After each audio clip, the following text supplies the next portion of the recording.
Okay, I think we're live. Yes, I think so. All right. Hello. Welcome to my stream, Paint Fumes. I am Lynell Ingram, the artist and crazy person over here. And today I thought it would be a good, maybe not a bad idea anyway, to go through kind of my process of figuring out what I'm going to work on. Mary Beth, hello. How are you tonight?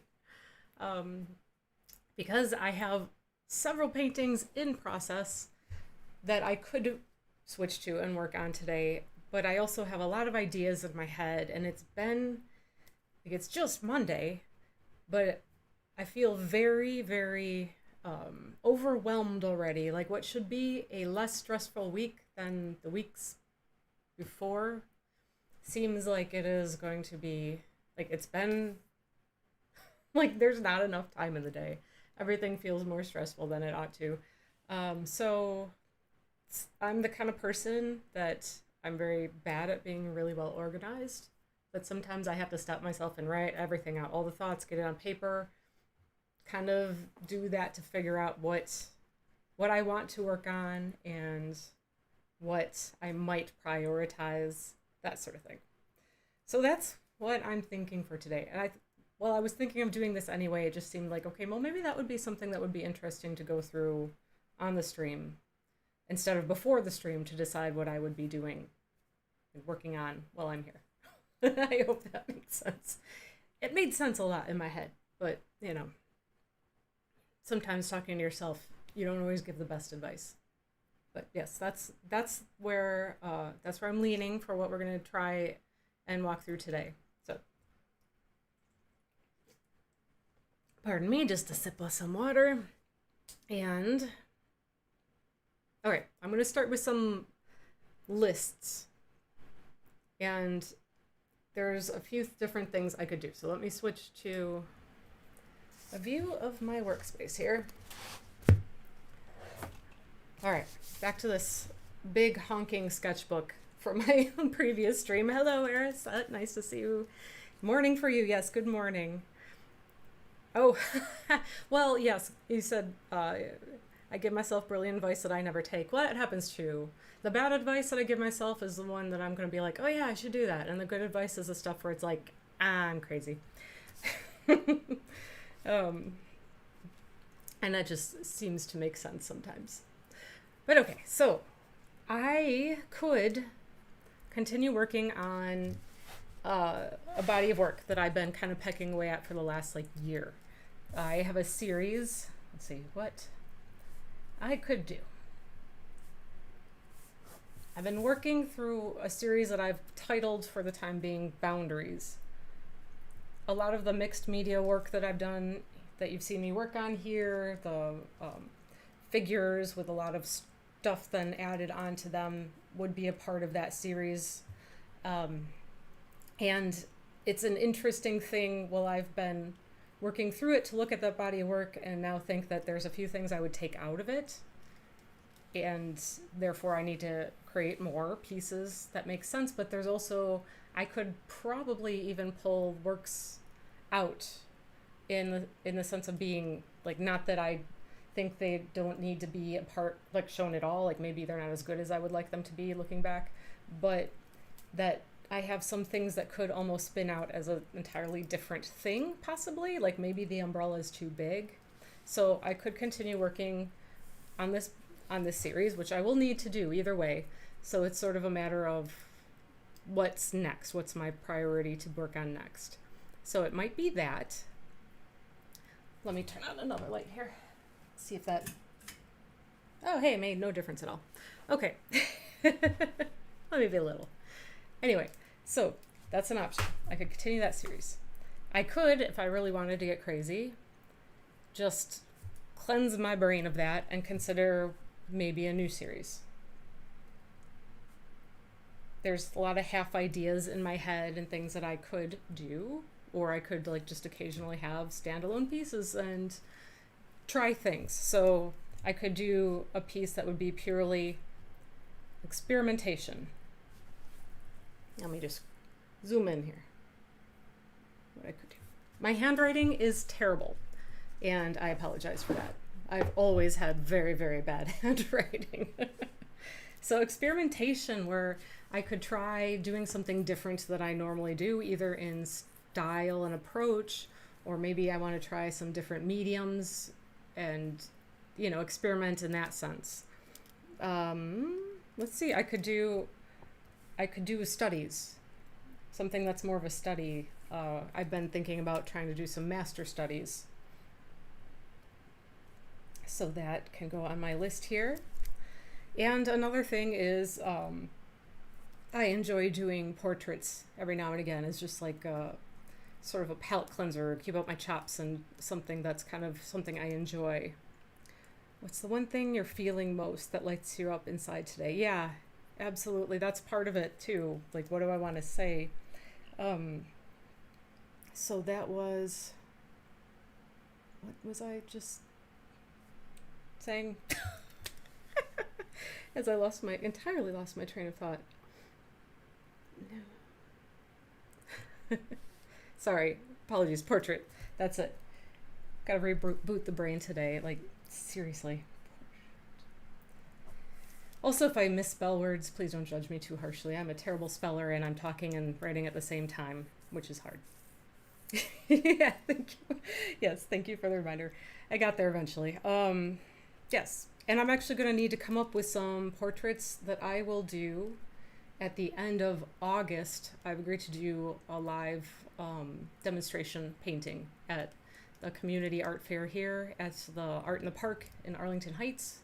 So I will come up with some bigger pieces that I can work on live while that fair is going on. So that will be something I'll have to think about anyway. Well, I'm glad I'm not the only one that is not the best speller. I really am embarrassingly awful at it. Okay, so this is like more broadly the type of thing I could do, but also I think, especially when I'm working within my series of the boundaries, but kind of broadly in general, the feeling, like you mentioned in the chat here, feeling or topic, something that I want to talk about, something that I'm feeling very passionate about, feeling or topic. And I do a lot of work that touches on issues relating to like women's issues, of course, and human rights issues. These are things that I think about and talk about a lot. So I could continue with that because there's still plenty to say and plenty of thoughts I have that tie with that. So we'll just say rights and rights and human rights issues. And I'll also put mental health because that's another topic that I touch on a lot in my work. And more broadly, I've been thinking about some stories, if that makes sense. Long time ago, I did some work relating back to the character of Little Red Riding Hood. And that was all in my digital work time. And I did a sketch that I might have shown here before. This is on a piece of illustration board, so I could go back in here and actually paint on this. But this is a sketch that I had done when I was away from the home, just a random idea that popped into my head. And it's sort of a character that I would consider being a take on Little Red Riding Hood again. So gave her a hat that I would make red, and she's sitting on the wolf's head. So that's something that I'm thinking about doing. And this would not quite work into my current series of work because it's taking a specific element from storytelling, and the approach is different. I do like to use odd croppings with my series, like uncomfortable croppings, especially things that are like just a little too close to the edge, or things that are a little bit cut off in the way that you don't expect them to be. But this is a little different. Her form is a little bit exaggerated. Her limbs are long, her hands and feet are big. And then she's kind of like crammed into this box. So it's a little bit of a different approach. So that's the one thing that I was thinking about as a possibility. Oh, mental health, that reminds me, I sort of recorded the audio for my first YouTube. Oh, awesome, Airset. I can't wait if you post it. Let me know. I will check it out. You have your channel set up, doing art and mental health stuff. I love it. I love it. I love it. I can't wait to see it. Fairy tale stuff, love it. Yes, I've always, they're interesting. A lot of the fairy tales are really quite dark, and they're meant to be lessons and cautionary tales and things, but I think that we could take them and kind of spin them into more modern takes and approaches, and that can be fun. So let's see. Yep, so mental health, fairy tales, I will add on here. Like a modern take.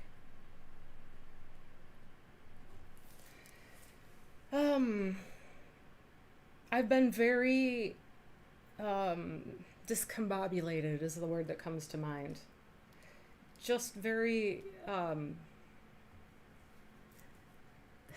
mean, I think you can tell from the way that I'm talking, like my thoughts aren't flowing well. I'm very all over the place. And I think that that could be something that would be interesting to talk about in a piece, like more specifically. So like kind of under the mental health umbrella maybe, but from mental health. This sort of absent-mindedness that I've been feeling the last few days. Oh, I'm going to spell this wrong. Absent-mindedness. So that is a topic that I've been thinking about, and that could tie into the boundary series. There's a lot under the idea of study that I'm thinking about playing with. So that is, that's a wide open area. Urset, you're nervous. You nearly threw up before I recorded yourself. Oh no. Well, I'm glad you did it. And the beautiful thing about recording yourself when you're not doing it, especially if you're not doing it live, is you can always delete it and try it again. So that's something you don't have to be so nervous about. There's a lot of times where I'm trying to do something and I take a million takes because I stumble over my words a lot and I say a lot and I lose my train of thought a lot. So it's rarely ever one shot, and it's going to be amazing, and not putting that weight on yourself, I hope, will maybe help a little, but you're going to do great. You will do great.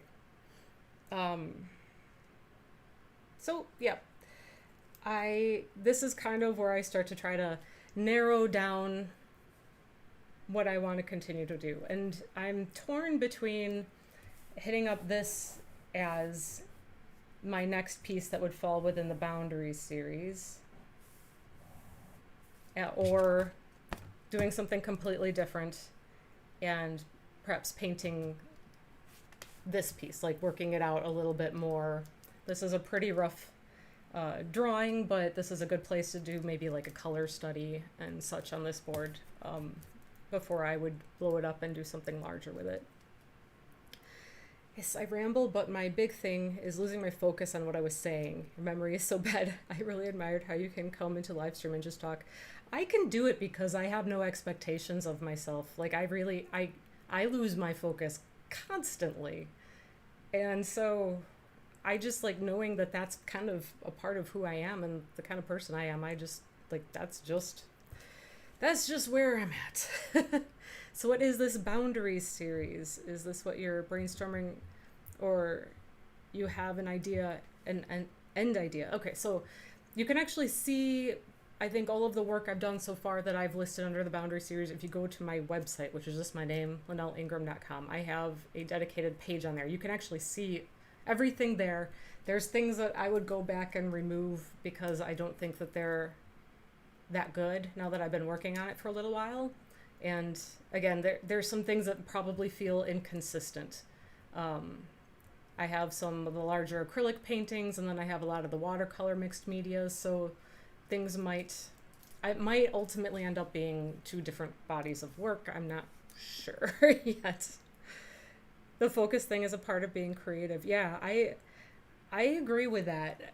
mostly. I think for me, I know I have ADHD and that's definitely a part of it, but I used to say in job interviews, I don't know if this is still a thing, but if they asked me what my weakness is, I would say that I have artist brain is what I would call it, and that I have to like work a little harder to stay organized and keep a lot of notes and things, which is just the absent-mindedness, which, yeah, I think it can definitely go hand in hand with being a creative person.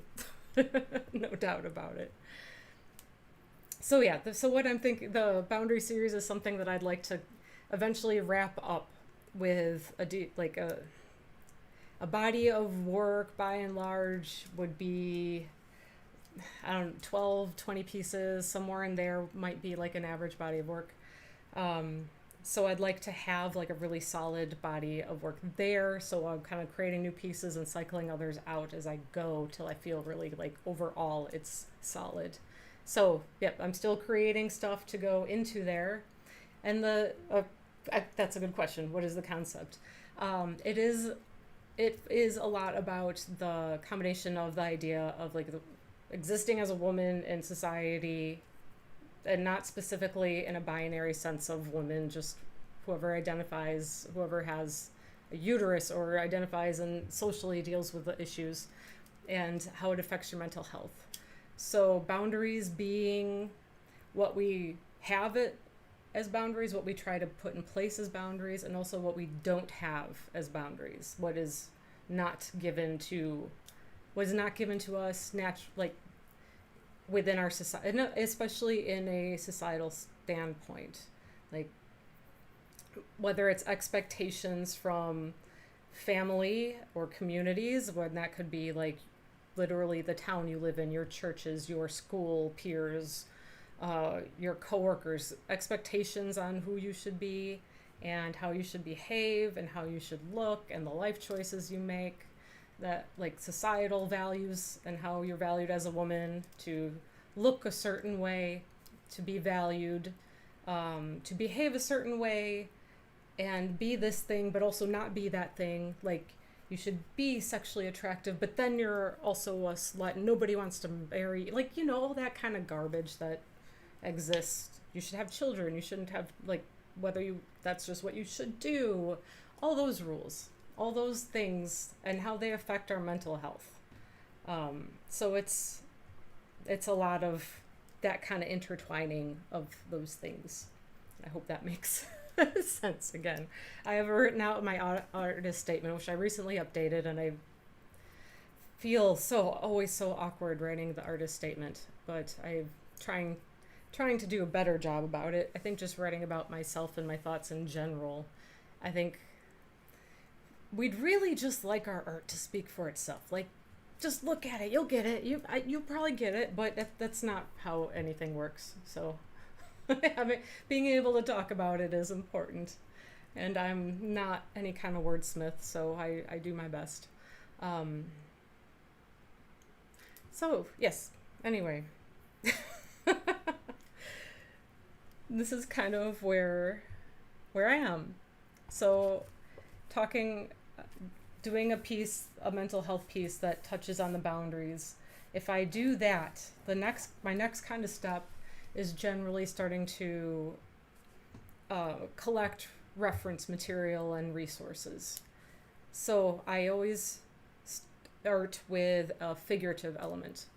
A figure that I'm going to paint, and then I have all the other stuff that I will add in, and I look for little bits of text and little images that somehow I'm either going to find either amuse me in regards to the topic or relate to it in some other fashion.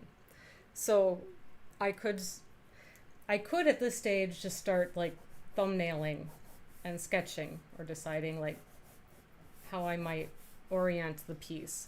But the problem with sketching before I've gathered any references, a little bit at least, is that when you're trying to look for something like a figure in a pose, unless I'm going to have somebody model for me and I'll get photos, it can be very hard to find what you're looking for if you have a very specific idea in mind. So I often have more of a feeling in mind of how I would want the pose to be, or the person that I would paint, and then I start to look for reference and see what speaks to me. And I look at resources like Unsplash is really good for finding references of people, of humans. There it is public domain, essentially. It's free to use. It's photographs that people upload that artists and other people can use, which is really nice. All right, artist question for everyone here. When it comes to boundaries for standard cultural women's expectation, what's the medium that you feel most drawn to for it? Like, what's the first intuitive medium that, yes, as you said, speaks to you? That's an interesting question.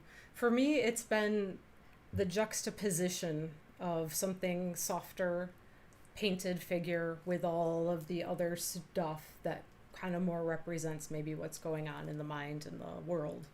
And I have thus far mostly worked in either acrylic paint or watercolor paint for that.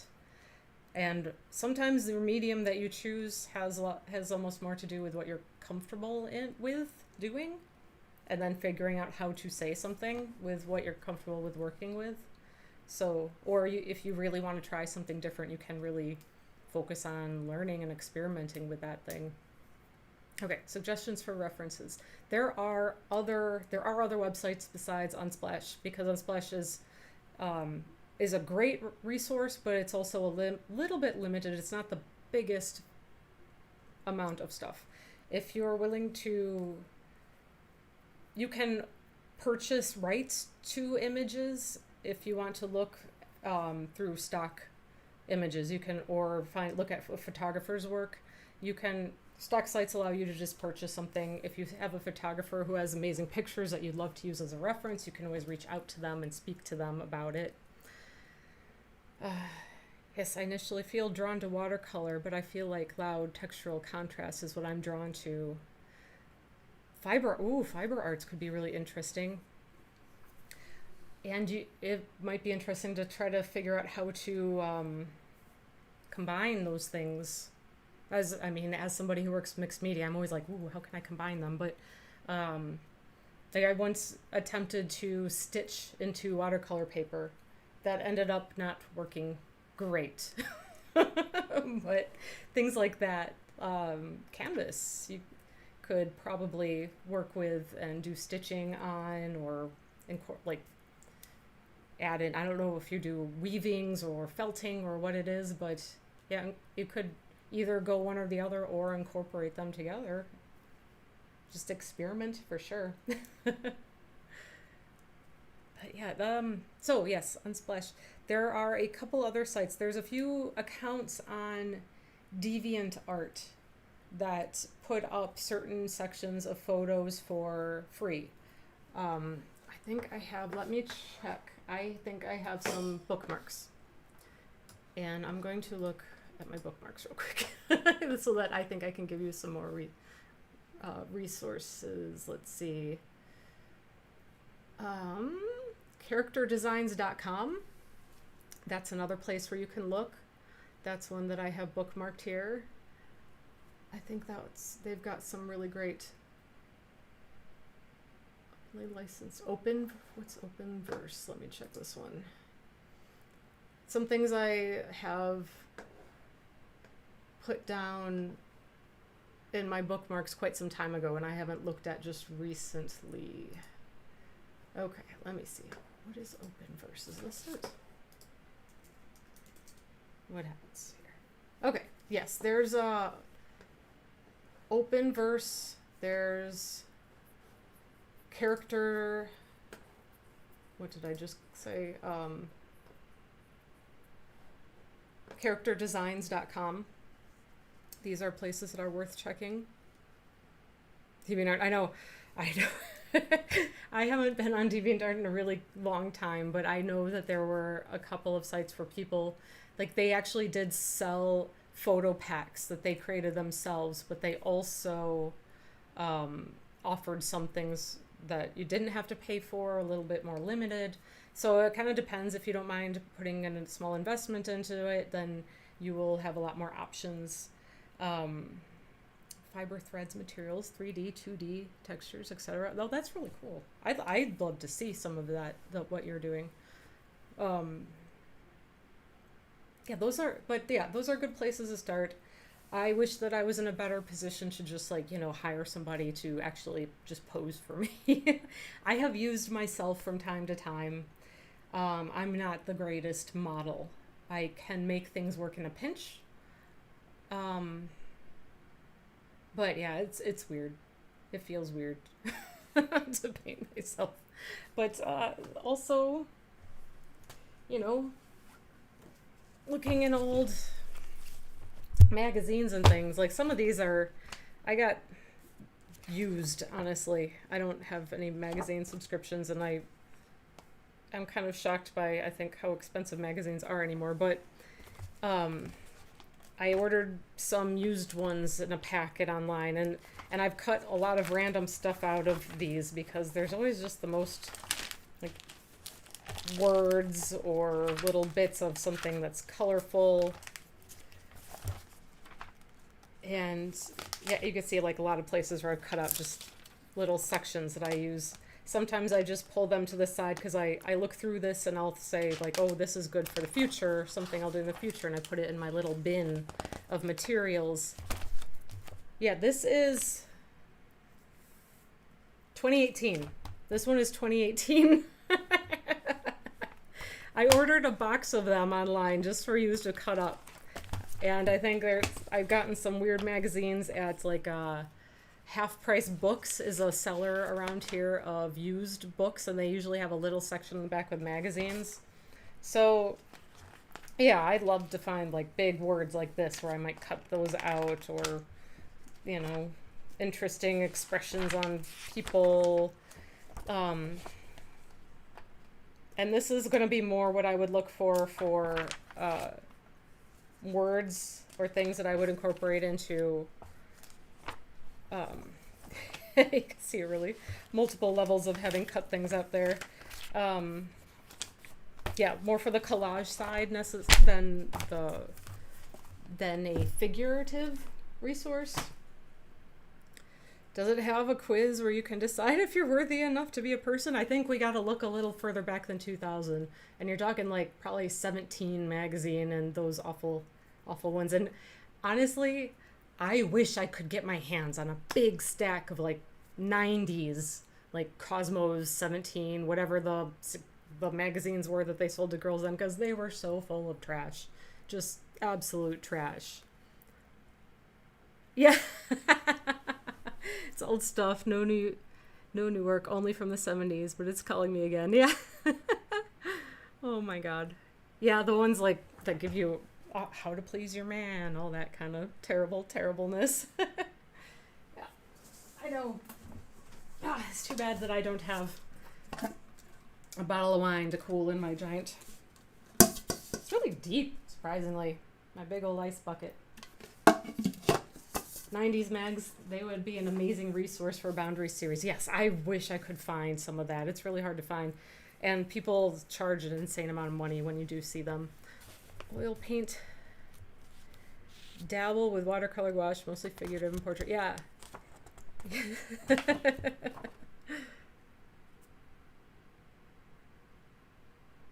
So this is some of my favorite stuff that I've been able to get a hold of, is some of these old Life magazines. These are really fun to go through. I'm going to zoom out. Let me check my camera here so we can see a little bit more of them. But there's not a ton of color pieces in here, but there are some, and really wonderful, amazing things. Oh my god, look at this. It's an ad for the original Alice in Wonderland cartoon. Okay, that's cool. That's amazing. But yeah, I love to cut out the weird little floating heads and things like that are really, really great. And I wouldn't feel bad using photos from something like this as a reference, because this is 1951. This is 72 2 years old, which should put it, doesn't that put it out of copyright, I think? How much is a toaster going for? Oh, yeah, we gotta look at that. Oh, and girdles.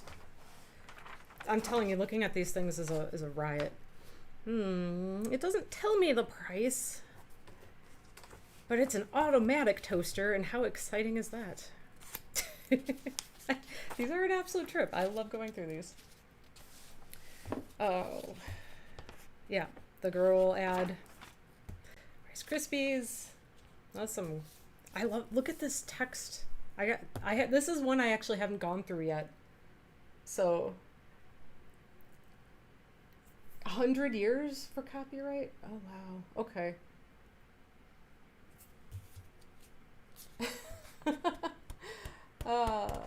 I know, right? Salt and pepper shakers. I don't know. This is amazing. These are really. I can get lost. Like I'll be in here. I'm gonna look through this for ideas for this painting I'm gonna work on, but then you just get sucked into the insane ads and imagery and such. Like I learned from one of these magazines that Pabst, as in Blue Ribbon, used to make products as besides beer that label was on, and now I can't remember what it was. But yeah, bizarre. Yeah, some wonderful old photos from the Korean War. And they're so, I mean, it's a huge book too. This is just such amazing stuff. I know, I really could just have streams for this stuff. And I found this amazing photo book, black and white photography that had been in my dad's studio. Naked lady on a horse. All right. What is the... I have no idea. Lady Godiva settles down for a 4.5-mile ride. Oh, that sounds comfy. I don't know. With nothing below you. Yeah.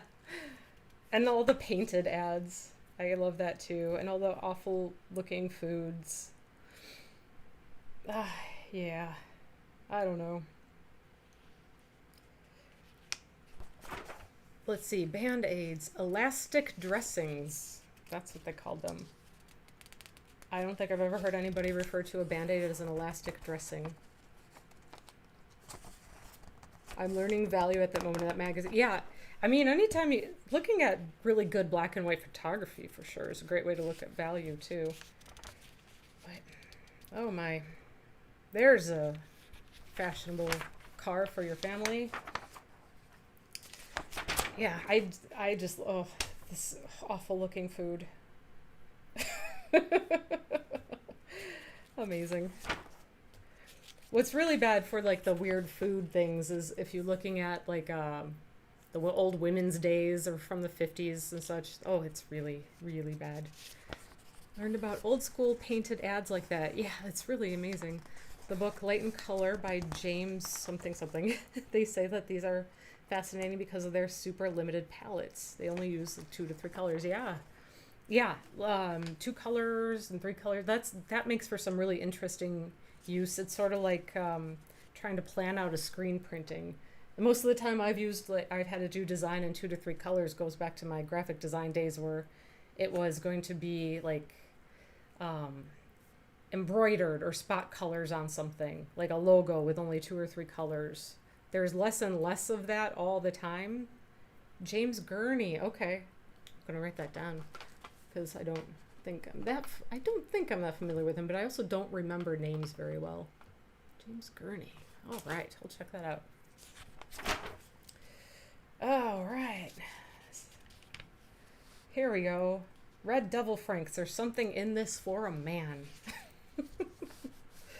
Wieners away. All right. Dancers can make really interesting subjects for painting, especially... Ooh, he has a YouTube channel? Awesome. That's good to know. Dancers in poses. Ballet poses tend to look very specifically ballet, but if you find people doing modern dance, that can be really interesting ways to look at the human form if you're looking for something a little unconventional. Ooh, look at this blue color. Here's another two color ad. That's for tobacco. All right. Whoa, you paid for it. Get it. Just put that on top of a painting. That big strip. Oh, and it's a centerfold too, so you wouldn't even have a... You just have the little stapler mark in the middle. Gotta love that. There is, like, you can fudge some things too. There have been times where I've used an image that certainly wouldn't have been public domain, but I change the expression and the features, and I'm able to do that because of having done the 100 portrait series that I did, like really getting deeply into doing portraits and learning the face and learning characteristics of expression, that then I can feel fairly comfortable with like changing somebody's face and still painting it and it looking pretty realistic, pretty decent. But definitely want to be careful with that. There's almost Tiffany blue, yeah. Oh, I know, and the dresses, yeah, I just love this stuff. It's so great. All right. Humphrey Bogart. I know, that looks disgusting, whatever that is. Plastic gullet. Oh, a artificial esophagus. That sounds like fun. But yeah, you can find really interesting things looking and really like finding random old books, and sometimes figures are a pretty specific thing if you're looking for, I guess it just depends on what kind of thing if you're painting to look for references, but I definitely look at old books if I'm just looking for generic inspiration, like looking at artists that I enjoy and like narrowing down the things that I like in their work is kind of fun. Yes, Jimmy Stewart, he's also awesome. So yeah, what was I thinking? What was I saying? Yeah, to find ideas. I know that certainly there's Pinterest if you just want, like, show me a bunch of random stuff and give me ideas. And you can create idea boards there, like throwing down just images or color palettes and things that you love, of course, pulling them out together. Yeah, a friend of mine from an old job, her husband had been an illustrator that did the hand drawing and illustrating for ads before everything was full color digital, before everything went to computer.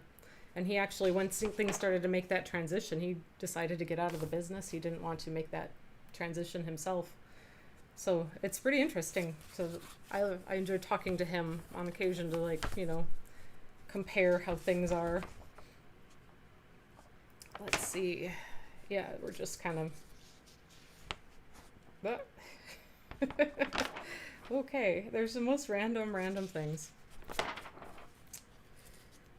So, yeah, I love these old magazines to look through when you can find them. They're not always easy to find. I paid $6 a pop for both of these at a resale shop. $8 for this one. I don't know if there's any more colored under the sea stuff in here, but that can make for some really fun... Oh, yeah, there is. Ooh, fold-outs. Yay. Topographic stuff, kinda. But these, oh my gosh. Oh, this is great. You see how crazy these, like, sea creatures are here? They're, like, very fantastical. That's a take on an anglerfish, I guess. I think all of these are supposed to be some kind of anglerfish. but they look a little science fictional at the same time. That's awesome. This stuff is great. Okay. Just going in random directions. But this is kind of how it is, like, to look for ideas and inspiration. Just looking anywhere and seeing what comes to mind. You never know where you're going to find where your next idea is going to come from, where the next thing you got to try, you know? So, yeah, this is lots of color images in this particular one. What year is this? This is 53. So 2 years later maybe makes a big difference in what they could do in color printing as much, perhaps. Perhaps. But yeah. Yeah. Okay. So I do think where can I put this for now? Right down here. I do think that I'm going to hold on to this guy for another time. I do still want to create a painting out of this. And actually maybe just do a quick acrylic wash and kind of play around with some colors on this wouldn't be the worst idea, because that would not be very time consuming, and that would be something I can keep working on in the back of my mind. But going ahead and feeding into the boundary series again. So I had a pen. There it is. So for absent-mindedness,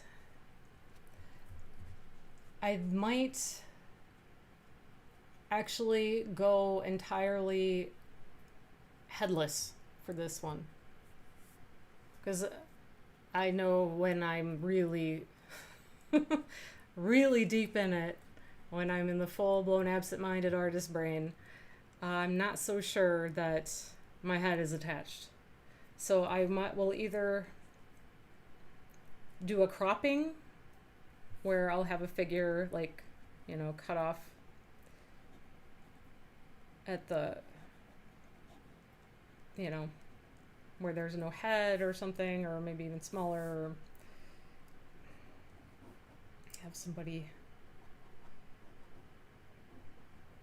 like right where their head would go. There's nothing there. Or I might have a full figure piece, maybe.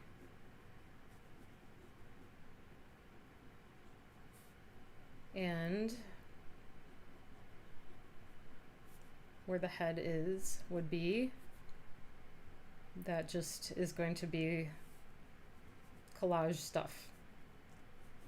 Just kind of filling it in like it's behind a cloud. Like her head is just vanished into all the mess of the thoughts and chaos. So that's kind of like that idea more.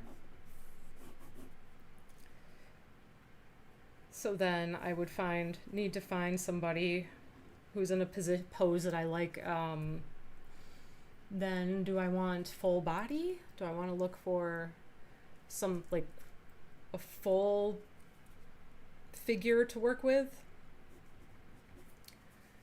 There is one other body of work, things that I played with, ideas that I played with that I kind of want to revisit, and it's a very telling and very obvious thing. Like, at the time I didn't realize it, but I had this some 15 years more than that. I was doing paintings and digital drawings of what I called baldies, my baldies, and they were these girls that were bald. They didn't have any hair. They were very stylized and illustrated. I didn't put on mouths, and they were stitched together like a little bit Frankenstein-esque. Big eyes that were like non-defined, like there wasn't just solid color, big eyes. And there were pieces where they were stitching themselves together, and there was like a cute element to it, but it was dark too, and it had a lot to do with where I was in my life at the time. did not realize it while I was doing that. Looking back now, it's like, duh, obvious. But yeah, I kind of wouldn't mind like revisiting my little baldy girls, now that it's all these years later. And what would how would they turn out now if I were to draw them? And probably use more references than I used to. I mean, this is just a real...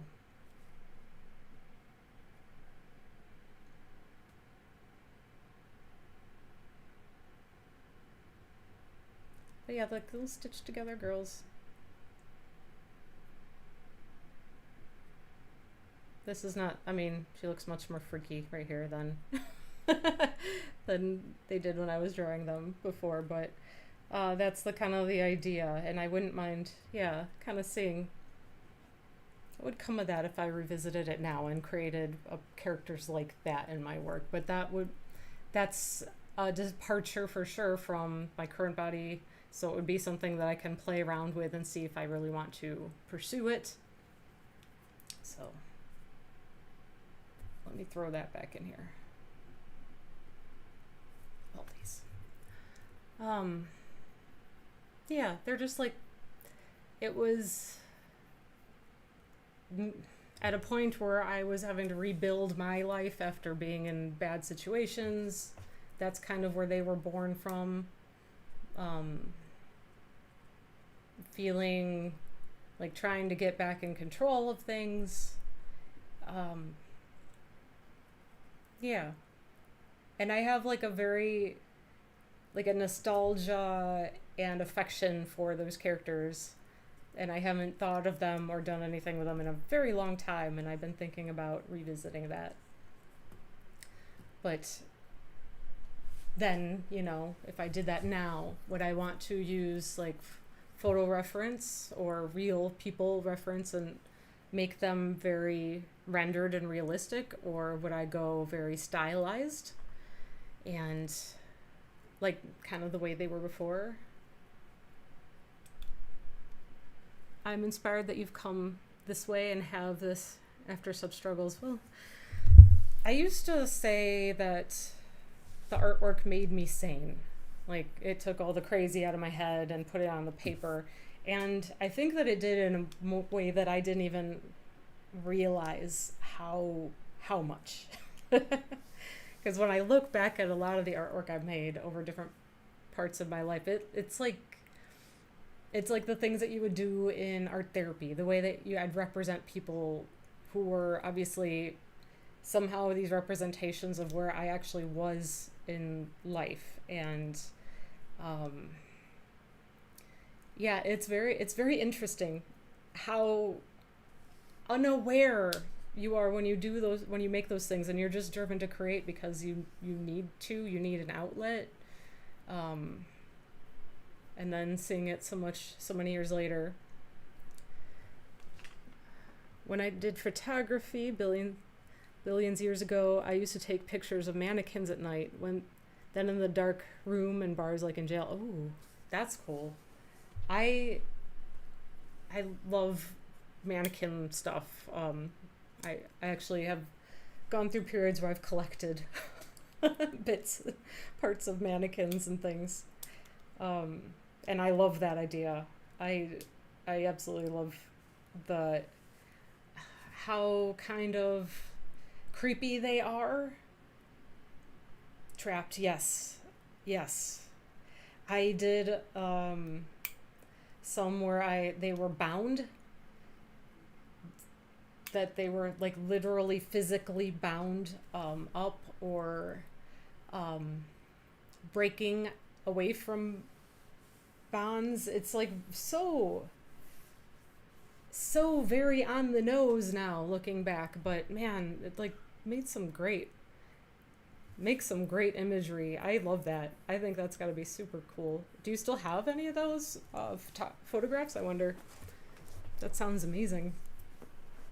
And complete side note, one of my favorite mannequin pieces that I have, and it's absolutely ridiculous. It's from and I think it's from an underwear store, and it's like a male figure from like abdomen to mid thigh that they probably would have had up somewhere with a pair of jockeys on them. So like in a department store somewhere. And I have this thing, and it's like a little over around 2 feet tall, and I always wanted to put a top on it and turn it into a little side table. My partner is like, nope. But if I ever have like my own dedicated, like truly out of the house studio space, I'm so doing that. So doing that. In animation, I use dolls without heads on a conveyor belt. That's creepy, but I loved it. Oh man, yeah, that's really intense too. Yeah, I'd have to dig and see. I'm sure I saved them. Yeah, that's gotta be. It's heavy when you go back and look at some of that stuff because you start to remember where you were at that time, and it's a heavy thing. Not in necessarily a bad or good way. Just, yeah. I mean, you go through so many things. Oh, there's another topic I gotta put on my list that I've thought about doing. Maybe this would coincide with the Baldy idea, maybe not. But clowns. And I know that sounds weird, but I have some sketches that I did where I thought about like these girls that maybe have the big clown collars and the noses and things, but also like maybe not quite right. I also really love weird teeth things, and I do have a really faint kind of thing going on in this sketch. And this is a sketch that I had in my one of my sketchbooks where I'd collect all my things. Getting a little Casey there. I'm not trying to be necessarily, it wasn't trying to be necessarily like specifically Gacy or specifically like definitely not serial killer-esque, but it's just the idea of putting on the clown costume more, and like comparing that to what we do in our real lives. Clowns are like inherently a very weird thing. It was about your daughter and she was heading to the conditioning society. Oh, wow. Yeah.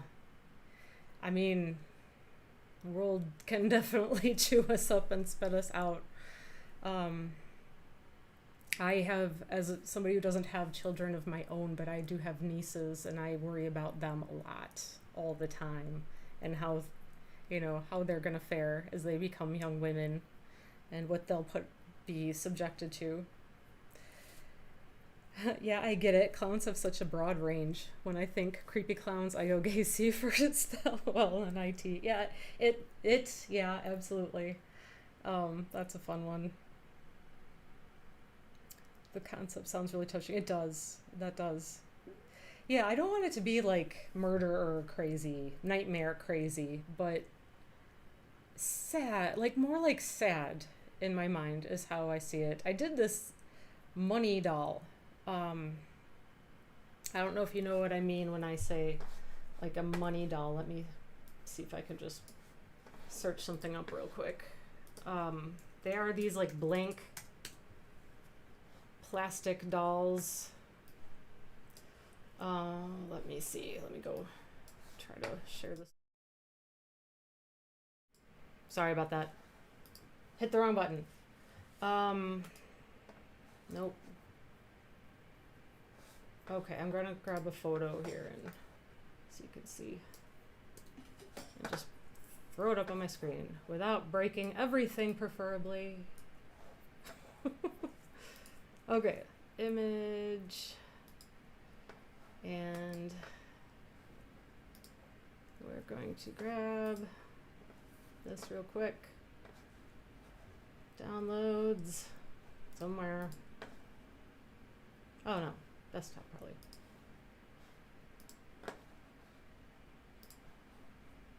There it is. Okay. So this was a money doll.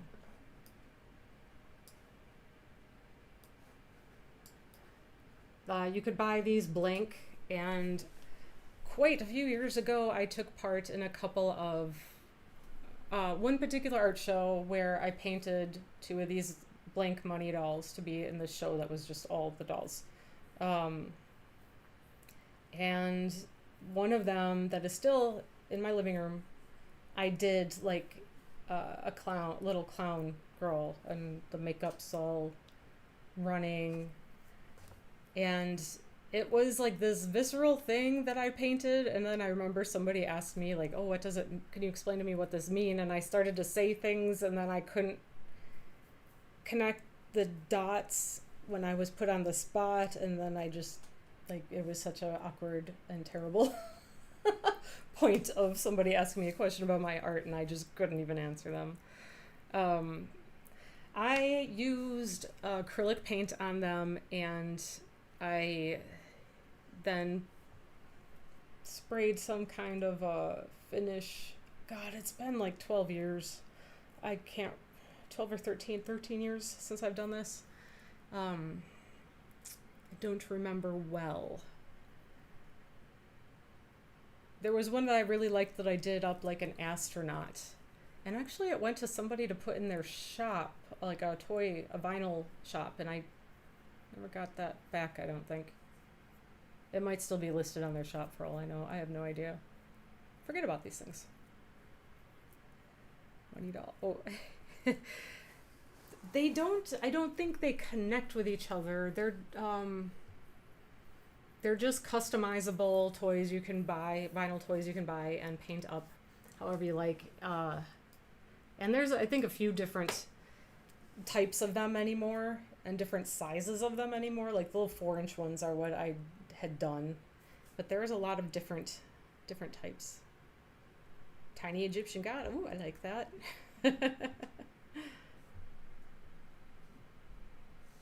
Yeah, there were like a little accessories. I think when I ordered them online back then, probably just like this website is kidrobot.com that I found this on. So if you went kidrobot.com, you can order them. There's artist collaborations and all kinds of stuff, but the blank ones, and they'd come with a couple little accessories that you could use or not, and I never used them, but I tried making some of my own accessories for them with polymer clay. And then over time, the polymer clay hasn't held up that well, and somebody had told me at the time that it might have been better to do resin. I didn't know how to do anything with resin back then.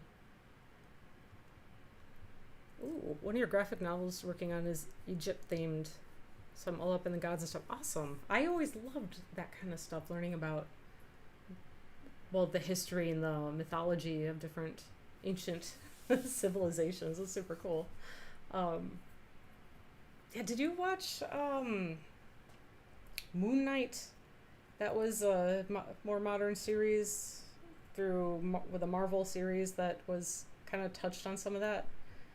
There were things I both liked and didn't like about the series, but that popped into mind because that's the most recent thing I've seen. Kind of work that into pop culture, maybe outside of like Stargate, which is embarrassing that I'm admitting to that, knowing that. No, that's awesome. I love this stuff. I think at some point I had some books from. They had the King Tut exhibit go through Chicago quite some years ago, and I think I had a book of that my parents had bought, and then I kind of inherited.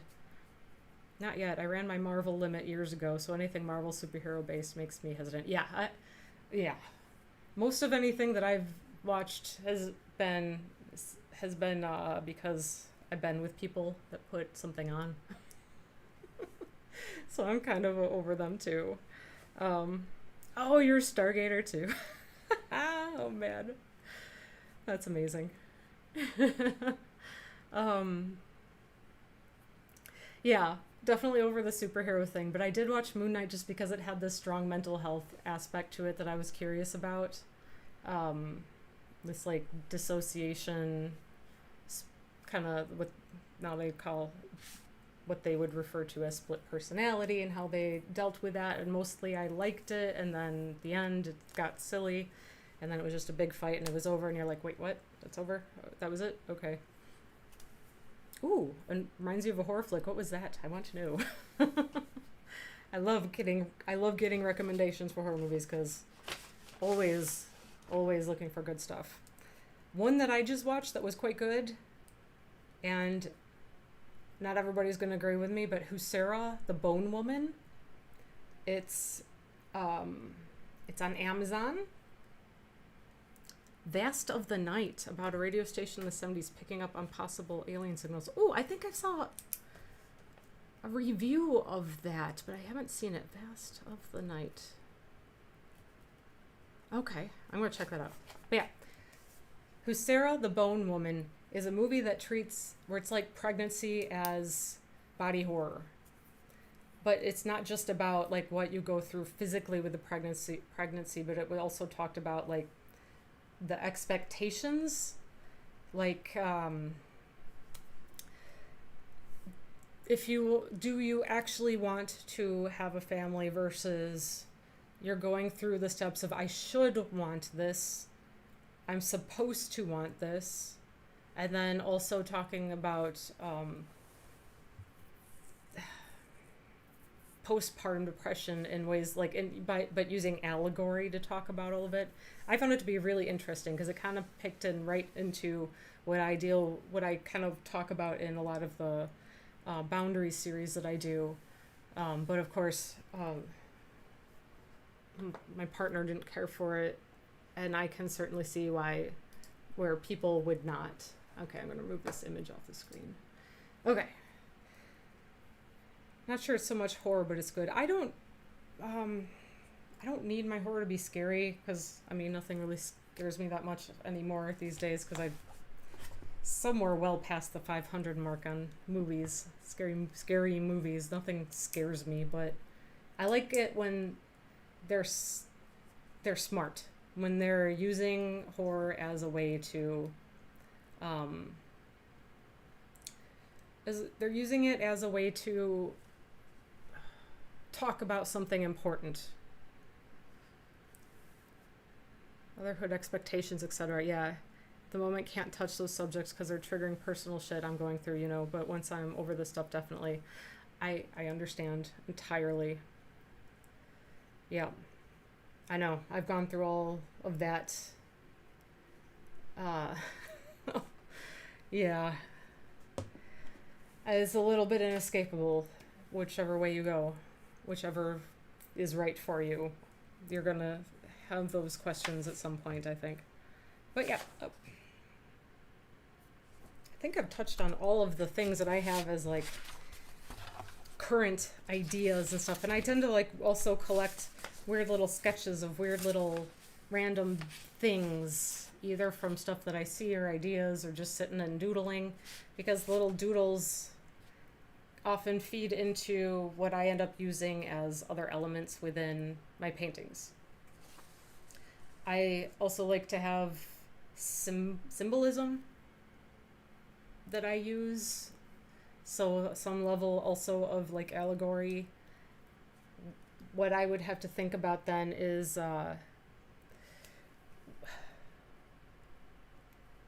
what things might represent and what I want to talk about. Like my piece that I just did recently, the watercolor with the woman kind of going down the side, and there's kind of a tiger head and the mushrooms.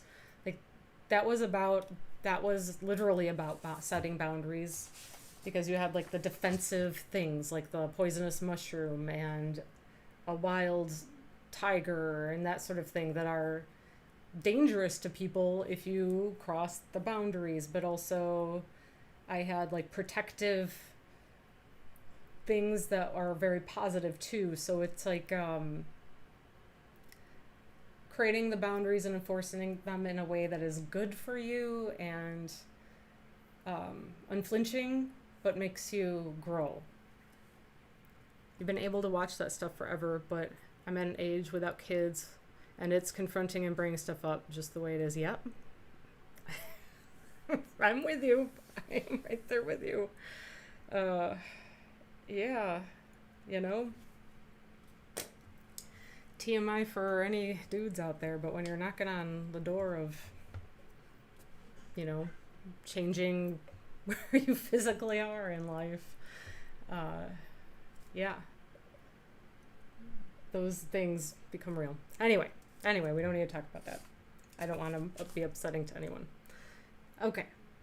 Yeah, I have like lots of random pages with little bits of doodles, and I try to collect them, and then I forget about them. Yeah, this was one that I had out when I was working on the tiny paintings that I did.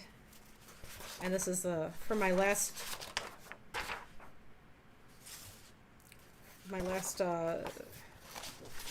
do you call it, stream, where I talked about my sketchbooks. Like, this is where all this stuff ends up. This is my idea sketchbook. This is where I have random notes and drawings and sketches that I pull from different places, and then I end up with a lot of loose pages in here because I'm just grabbing the things and random ideas. One of my favorite random ideas that I've come up with lately is, can fabric be a frame? You know, like, instead of a wooden or metal frame around a painting, could fabric be a frame? So, you know, thinking about it. Got ideas, maybe. They might be half-baked ideas, but they're ideas.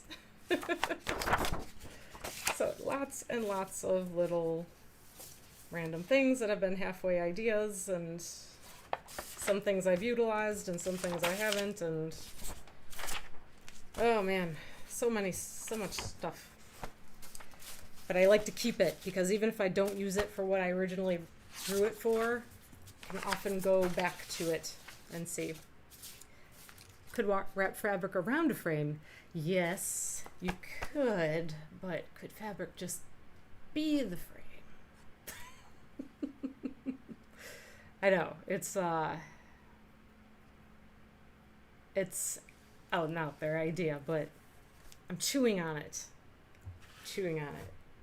I don't have the gall or the solid idea to work it into reality yet, but yeah, it's in there. It's up there. Yeah, and I have old sketchbooks. I tend to keep them. A lot of the stuff in them is probably mostly embarrassing, but there's always a few little nuggets that you kind of hold on to, like, maybe one day this will come in handy. And every couple of years, you go through the old sketchbooks and look at things and have those same thoughts, and then you put it away again. So that's why I've been kind of like collecting things in a one place of ideas. But yeah, that's so where I am with my thinking for this. I've worked out what piece I want to work on next, what I'm going to look for, sort of for my reference for my figure. Not specifically like the pose that I just sketched here, but just something where I like the way that I can kind of like obscure that, where the head doesn't matter. It's just going to be all this stuff. So it will be a combination of finding the reference. So that's my next step, find reference. And the reference will determine like the orientation and size of my pages. Like if I'm going to do a bigger watercolor or something smaller. And then I can start looking also through not just my magazines, but my bins. This is my text bin. So this is where I put like random bits of text that I've cut out over time that I like, that I don't necessarily know exactly what I'm going to do with it yet, but I'm going to use it for something one day, and I just like to have this here where I can pull this out and find ideas for whatever it is that I'm going to do. So this is where I have another one of these that's just random stuff. It's not necessarily text. I just put all the text stuff in here so I know where to find specifically these items. And it's really fun to go through here. This is the kind of weird stuff I love to get out of, especially the women's magazines, because there's usually some really ridiculous things. I mean, come on. Bad little good girl. How to be a girl. And this is taken out of a girl, and then there's more to the sentence, but taking things out of context can be really fun and interesting. So I'll go through here and find things that speak to me for talking about what I want, like what this piece will be about. Yeah, here's a good one. My morning shower sets the tone for the day. It's where I get invigorated and energized to tackle my to-dos, and when I do my best, most creative thinking. And that would be perfect because it's so opposite of what it is about, what it will be about. Could be cuter.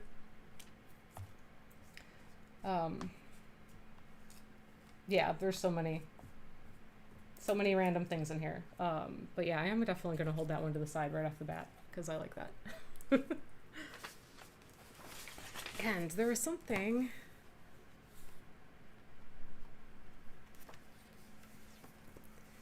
that I was going to check from, again, my book, How to Be an Artist, that every now and again I'm pulling out something small in here, and I really like this. Number 11 for the book, like the picture of Yayoi Kasuma. I don't know, I hope I'm not saying her name wrong, but she's such an interesting character. I'm sure you guys have seen her. The artist's sister Mary Corita Kent said, "The only rule is work. If you work, it will lead to something. It's the people who do all the work all the time who eventually catch on to things." And knowing certain people who have been, of the idea that, you need to wait for inspiration to hit. I'm more of the idea that do the work and inspiration follows, but yeah, this kind of talks about that. I've tried every conceivable way to conquer work block, that fear of working, which is a fear of failure. There's only one method that works, just work and keep working. Every artist and writer I know claims to work in their sleep. I do all the time. Jasper Johns famously said, "One night I dreamed that I painted a large American flag, and the next morning I got up and I went out and bought the materials to begin it." Just think, you might have been given a whole career in your dreams and not heeded it. It doesn't matter how scared you are, everyone is scared. Work, you big baby. Work is the only thing that banishes the curse of fear. As Anne Lamott writes, "Butt in chair. Start each day anywhere. Let yourself do it badly. Just take one passage at a time. Get butt back in chair." I really like that. And yeah, that's kind of it. Like, if I don't know what to work on, I just work through some stuff. I come up with some idea, and even if it's a bad idea, I'll start working on it. So yeah. Work, you big baby. Yeah, action comes before motivation. I think it's so true. If you just sit and you wait for inspiration to hit, you might be waiting an awfully long time. So mindset helps, but you can also actively do things to put yourself into the mindset to work. And yeah, I mean, having bins of stuff, having books of ideas already kind of half baked to run to when I don't know what I want to work on next. All those things really help. And I am really close to being ready to go to the next stage on my giant painting behind me. I reworked the face and added some things on the arms, but I just need to work on that one hand a little bit more. I just haven't had the time to go back to that particular piece yet because everything gets busy and I don't know why. But it always does. Yeah, inspiration will pass you by and go to the working one, yeah. Although the kind of is and isn't like the book The Big Magic by Elizabeth, oh, there goes my brain. The writer of Eat, Pray, Love, right? Okay, I don't know. But anyway, that Elizabeth Gilbert, she wrote that book where she talks about ideas being literal things that exist outside of us, and they'll visit you, and if you don't use it, it'll go to somebody else. So, um, yes and no. I don't like the way she puts that stuff. I'm not a foo kind of person. Um, I don't think it's magic, but being willing to do the work and being receptive to the ideas as they come to you is absolutely everything. Um, yeah, be ready. Just yeah. Well, I don't suppose that this was the most like helpful necessarily stream in terms of like giving anybody else ideas on how to do this. Maybe it is. I hope so. A little all over the place, a few sidetracks, but yeah, this is my process essentially. This is what I go through, and there are times where I just go straight to looking at some reference stuff and looking. If I figure I'm going to start with working with a figure, I'll just go straight to like looking at whatever references I have available to me, and sometimes finding the right image for a reference will inspire me to be like, oh, I could do all these things with it, and it triggers this area of my brain where I've been secretly in the back of my head chewing on some thoughts that I can like use that image as a a conduit for. So I'm glad that I gave you some ideas. That makes me feel more productive in my rambling. But yeah, I love to hear, when you guys talk about what you're working on or what you've done. That is very inspiring to me as well. And I love the ideas. All right. I don't know. I guess that kind of would wrap up for, yeah, my next step is to just get busy and start digging. And I will have something to work on next. But lots of good stuff, ideas, and sharing is great. Yeah, I hope, yeah, I love to get the ideas flowing. And I just might work on that big guy next time. I'll work on everything I need to get this new piece flowing, but I just might be ready to move to the next stage that by my next stream on Thursday morning. So, well, I hope I will see you guys maybe on Thursday. Thank you for joining me and coming along on my random thought journeys. Some random, some not so much. But, yeah. Yeah, I do too. I love to see how people come up with things and where they get their ideas. It's interesting how we all get to what we do somehow with like no sometimes very little commonality, sometimes a lot, but it's really cool to see that how it all works.